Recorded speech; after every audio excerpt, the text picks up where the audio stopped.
খাবারগুলো যদি হয় নিজের পছন্দের তাহলে সেই রান্নাগুলো করতে কিন্তু মন্দ লাগে না। হ্যালো ডিয়ান, সবাই কেমন আছেন? আশা করি সবাই ভালো আছেন।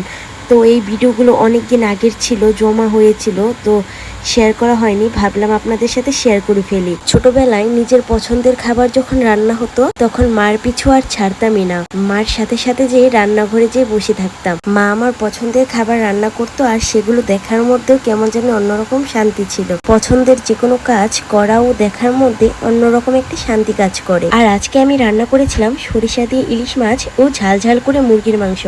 আমার মনে হয় ঝাল ঝাল মুরগির মাংস খেতে কম বেশি সবাই পছন্দ করে। কে কে আমার মতো পছন্দ করো অবশ্যই কিন্তু কমেন্ট করে জানাবা। আর ওই দিন যেহেতু আমাদের বাসায় আমার হাজবেন্ড এসেছিল, তাই আমি খাবারগুলো সাজিয়ে গুজিয়ে দিয়েছিলাম, কিন্তু তার তো বিশ্বাসই হচ্ছিল না যে খাবারগুলো আমি সাজিয়ে দিয়েছি। সে ভাবতেছিল খাবারগুলো দিতে দিয়েছে, এত কষ্ট করে রান্না করে সাজিয়ে খেতে দিলাম আর সে নাকি ভাবতেছে অন্য কেউ দিয়েছে। যাই হোক, তারপর বললাম খাবারগুলো কেমন হয়েছে, বললো ভালো হয়েছে। ভিডিওটি শেষ পর্যন্ত দেখার জন্য অসংখ্য ধন্যবাদ।